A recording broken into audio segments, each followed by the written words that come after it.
So if you're ever looking for a reminder of why to praise the Lord, what are the reasons? Psalm 103 is the place to go.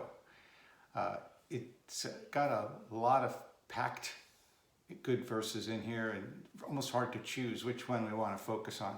But if you start out with Psalm 103 and verse 2, it's where it tells us, the psalmist says, "May I never forget the good things that he does for me." And that's just plain a blunt reminder to us that keep these things in mind. And then it follows with a list of the things that God does for us. And it's just not an exhaustive list, but it's a good list of things that he's doing for us all the time, and including where it says he separates sin as far from us as the east is from the west.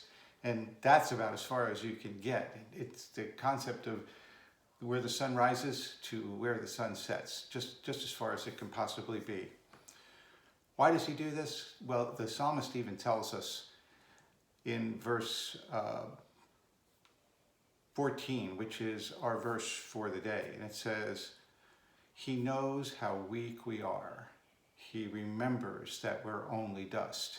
And if you can remember from Genesis, that famous verse that talks about, we hear it at funerals all the time, where it says, "From dust we came, and to dust we'll return." So God is not forgetting the fact that our life here on earth is short in term.